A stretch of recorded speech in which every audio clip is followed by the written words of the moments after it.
Hello, नमस्कार. मी राजेश संभाजी मोरे, राहणार खडकी. मी basically सगळ्यांना सांगू इच्छितो की मला सर्वप्रथम ॲलर्जेटिक डिसीजेसचा आजार होता. सर्दी, शिंका, थोडासा क्रोनेटिक डिसीज होता. जसं की सुरुवातीला दम लागणे, धुळीची ॲलर्जी, या सर्व डिसीजने बऱ्यापैकी त्रास होत होता. त्यानंतर मी बऱ्यापैकी ॲलोपॅथी मध्ये ट्राय केला, आयुर्वेदामध्ये पण ट्राय केला. त्याच्यामधून मला काही एवढा इफेक्टिव्ह काहीच जाणवलं नाही. बाबा रामदेवच्या गोळ्या वगैरे असं इवन ट्रायड एव्हरीथिंग बट काही सध्या तरी काही त्याच्यामधून रिझल्ट नाही आला. एक दिवशी मी रणजित थोरातांकडं एक ट्रीटमेंट घ्यावी म्हणून एक सहज गेलो होतो. त्यावेळेस त्यांचा एक सिंगल डोस मी स्टार्टिंगला घेतला, बट आफ्टर 3 days मला त्याचा रिझल्ट जाणवला. सो मी ते कंटिन्यू केलं.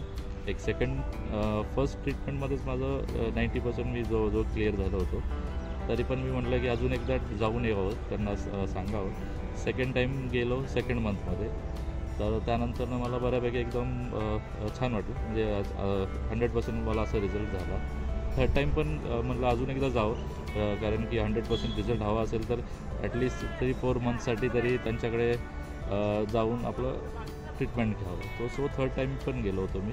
सो त्या पद्धतीने माझं बऱ्यापैकी आता एकदम कंडिशन ओके आहे.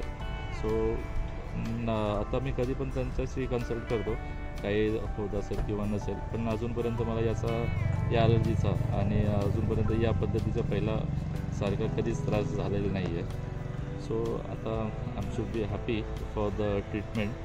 आणि बाकीच्या पण काही किडनी स्टोनसाठी पण मी त्यांचं ट्रीटमेंट घेतलं होतं. ते पण मला खूप बेनिफिशियल झालेलं आहे.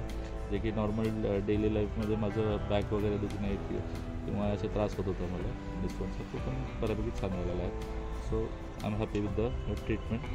सो मी सर्वांना हेच सांगेल की क्रोनेटिक डिसीजसाठी तुम्ही जरूर रणजित थोरात यांच्याशी कन्सल्ट करायलाच हवं, जर तुम्हाला रिझल्ट हवा असेल तर.